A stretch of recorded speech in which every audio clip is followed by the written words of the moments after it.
act of carrying it out. It's that moment where it takes us away from the physical or the material world, right? It's the actual act of doing it. Right. Okay, which in some ways is hard for me because isn't ritual, doesn't it mean routine, religious routine? And isn't routine, how do we transcend the cares of the physical or the material or the mundane world if we're engaged in routine? But I think that's a problem, but I think I get what Levinas is saying too. Right. What's he saying? I don't know. He's basically saying that whether you're lighting candles on Shabbat or you decide not to mix your wool and linen, it's that moment where you carry out the act. That's the significance. It's not the act itself. Right. It's not what you do. It's the moment of carrying it out. So what happens to you inside? Is that it? No. See, Levinas says that it's not a personal thing. It's not, well, it's how, it's not that it brings me closer to God. It enhances my relationship with God. He's actually saying, no, this is kind of, I don't know if I agree with this, but he's saying, no, everybody should do it for this reason. We're all doing the same thing, but that act, it's a kind of, it seems a little bit mystical. What's the significance of it? What do you mean the significance? What's the significance, according to Levinas, of doing a ritual? It is what he calls an event, which accomplishes something brand new. It's a moment where you're out of this world. You're lighting those candles.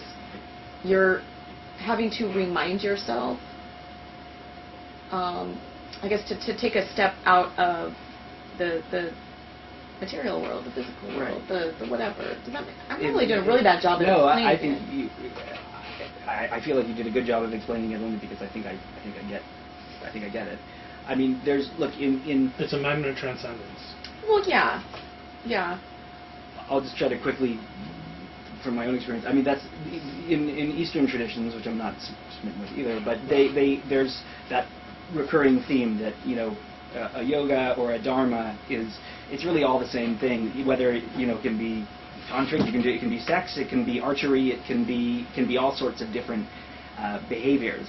But the idea is that a kind of total immersion in these behaviors does give you a sort of transcendence in that it something happens internally where you get beyond yourself and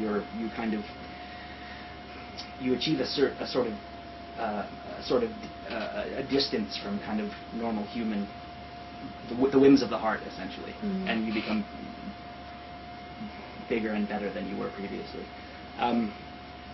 But I guess the difference is that they realize that yes, that this process is kind of liberating from the normal kind of slaveries of selfhood, but they're not hung up on any particular. They've divorced the process from the particular ritual. Right. So, so lighting the candles, sure, but why does everyone have to do it with that? What if that's not their bag? What if they've got a different bag? Right. What would Levinas say if someone said lighting candles is not my bag? It depends at what point in his career. I mean, this very early essay that I just stumbled on is from 1935, I think. I mean, it was very early. He probably would have said, no, that's bad. You need to do it. This is what we do. Right. And we're not doing it to connect us to something larger than ourselves. We're not doing it because it demonstrates that we're part of a community all doing it at the same time. We're doing it because it literally produces a new truth, an epiphany, a moment of transcendence. It's the act, the carrying out, not what it is. But he does think it's that particular, that Judaism has stumbled upon the right set of acts, the right set of rituals. He does. Okay. Yeah, well. and that's, I don't know that I agree with that. So that's where I have some difficulty with him. I mean, it seems to me that if there's one possible explanation for why Judaism is very intense about community. So the idea is, don't find your own bag. Everyone do the same thing. You'll get that experience, and then you'll identify with one another socially because that's our thing. That's our small difference that we can be narcissistic about, and so we get community and spiritual growth. Maybe that's the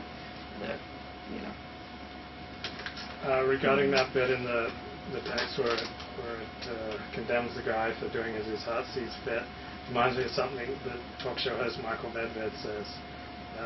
According to him, liberals say follow your bliss. conservatives say, do your duty.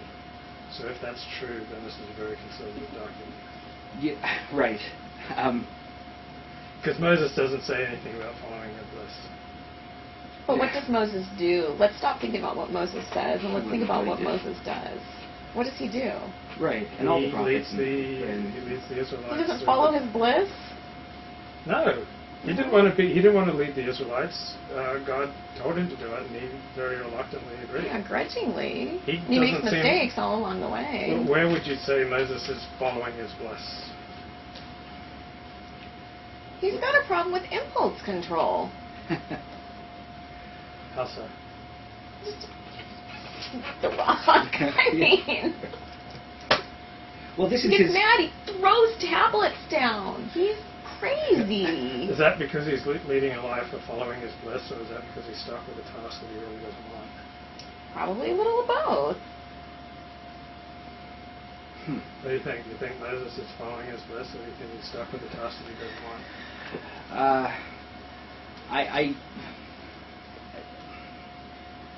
My inclination, gosh, I don't know. I don't know what I think. Obviously, I don't know what he actually thought.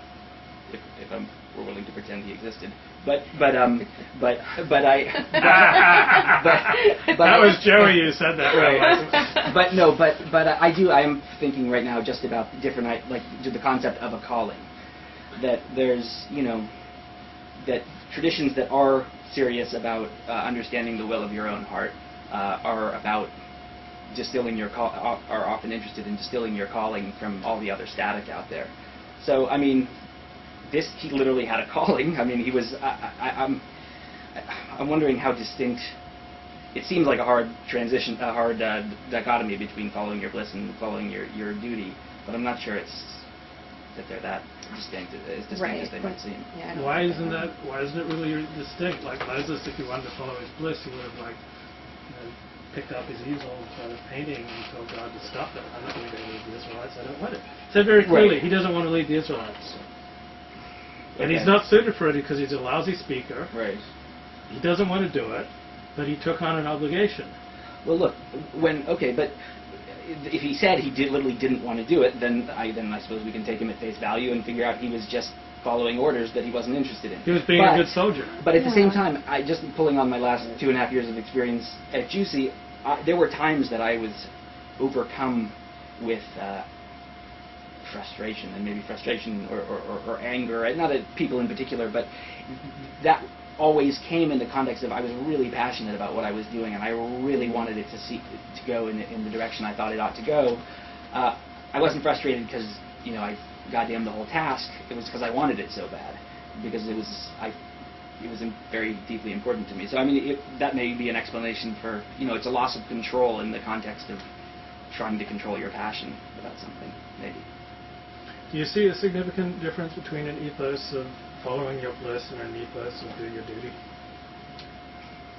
I think it's all gray and murky. I mean, these days it's really difficult for me to think in terms of any kinds of binary, oppositional, whatever. I mean, it's really hard.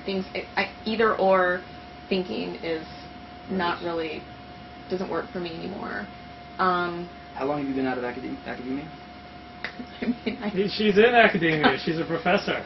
Oh, Can't you tell? Okay. So no one who wasn't in academia would say what she just said. Well, no, that's what I was going to say. Anyone who had to run a business or raise children right. or anyone, but Well, if you're only in academia, can you take that attitude? Right. I got that from Judaism, though. Right. My thinking has developed more from Judaism than it has from academia. Yeah. I mean, Why do you say you got that from Judaism? Because this book is full of thou shalt and thou shalt nots. Right? No. Right, but what about Midrash? What about Talmud? What about these responses to the biblical text that literally perform the admonition to turn it and turn it, because there's always another interpretation. This is so anti-either or thinking, it's not funny. There's no such thing as black or white in here. Wait. He condemns idolatry. That seems pretty binary to me. Not necessarily. Why?